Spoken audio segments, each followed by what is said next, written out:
আজকে এমন একটা জিনিস রান্না করব যেটা আমি ছোটোবেলায় কখনোই খেতাম না।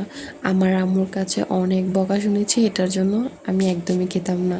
ভাত দিয়ে মাখার পর যে পিছলা পিছলা হতো না, তো এটাকে আমার ঘৃণা ঘৃণা লাগতো, আমি খেতাম না।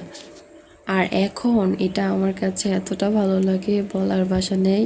আমার একটা পছন্দের জিনিস কচুরছড়া। জানি না কোন দেশে কি নাম বলে, তো আমাদের এখানে কচুরছড়াই বলে। এগুলাকে ধুয়ে সুন্দর করে আমি এগুলোকে সিদ্ধ বসিয়ে দিয়েছি। আর সিদ্ধ করার সময় এখানে আমি লবণ হলুদ অ্যাড করে দিয়েছি। আর সিদ্ধ করার সময় যে ফেনাগুলো হয় ওগুলো আমার ভালো লাগে না, আমি ফেলে দিই। অনেকে ফালায় অনেকে ফালায় না, আমার কাছে ভালো লাগে না। তো এখানে মাছ ভাজার জন্য এখানে আমি মশলা দিয়ে দিচ্ছি। এখানে মরিচ দিয়েছি, লবণ দিয়েছি, হলুদ দেব, দিয়ে এটাকে একটু ম্যারিনেট করে। আর আগে মাছ ভাজার সময় কত যে হাতের মধ্যে মুখের মধ্যে পড়তো বলার বাইরে। এখন মাছ ভাজতে পারি, এখন আর এতটা তেল পড়ে না। বড় হওয়ার সাথে সাথে সবাই অনেক কিছু শিখে যায়। আমার আম্মুর কাছে যখন আমি রান্না শিখতাম, তখন আম্মু যখন মাছ ভাজতো তখন আমি অনেক দূরে থাকতাম, বলার বাইরে এত ভয় পাইতাম। যে তরকারি রান্না করো না কেন, মাছ তো তোমাকে ভাজতে হবেই। মাছ ভাজার সময় ভয় পেলে হবে না, একটু সাহস হতে হয়।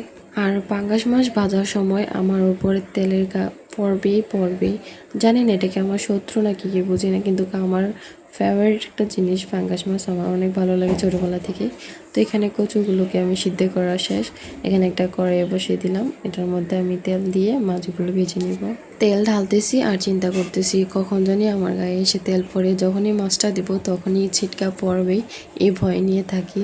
তো আস্তে আস্তে আগের থেকে অনেকটা সাহস হয়েছে। আগে তো অনেক দূরে থাকতাম মাছ ভাজার সময়, আপনাদের ভাইয়াকে দিয়ে মাছ ভাজাতাম। এখন আপনার ভাইয়াকে লাগে না, আমি নিজে নিজে মাছ ভাজি করি। তুমি যত শিক্ষিত হও না কেন, মাছ ভাজার সময় তেলে ছিটকা পড়বে। তো এদিকে মাছ ভাজা কমপ্লিট। এখানে আমি তরকারিটা রান্না করার জন্য মশলা করি। অনেকে অনেকভাবে রান্না করে, যে আমি যেভাবে রান্না করি সেভাবে দেখা। মশলাটা কষানোর জন্য এখানে আমি রসুন বাটা পেঁয়াজ বাটা দিয়ে দিয়েছি। এটাকে একটু অনেকক্ষণ কষিয়ে নেব। যখনই উপরে তেলটা উঠে আসবে তখনই আমি ছড়াগুলো দিয়ে দিব। কচুর ছড়া অনেকের ভালো লাগে, অনেকের ভালো লাগে না, সবার চয়েস তো এক না। অনেকে খেতে পারে না, চুলকায়। তো আমার আলহামদুলিল্লাহ অনেক ভালো লাগে খেতে, এমনটা হয় না। এখানে মশলা কষানো শেষ। এখানে আমি হলুদ মরিচ লবণ এগুলো দিয়ে দিচ্ছি, তো সাথে একটু লবণ দিয়েছি। এটাকে একটু কষিয়ে নেব। তো সবার রান্না তো এক না, আমার রান্নায় আরেক, আপনাদের রান্না আরেক, তো সবার রান্না তো এক না। জানি অনেকের কাছে আমার রান্না ভালো লাগবে, অনেকের কাছে আমার রান্না ভালো লাগবে না। তো এখানে আমি জিরা বাটা দিয়ে দিয়েছি। জিরা বাটাটা কষিয়ে এখানে আমি ছড়াগুলো দিয়ে দিয়েছি। ছড়াগুলো আর একটু কষিয়ে নেব। ছড়াগুলো কষানোর পর যখন একটু শুকিয়ে আসবে তখনই আমি এখানে পানি অ্যাড করে দিব। তো পানিটা আপনাদের পরিমাণ মতো দিয়ে দিবেন, আমি আমার পরিমাণ মতো দিয়ে দিয়েছি।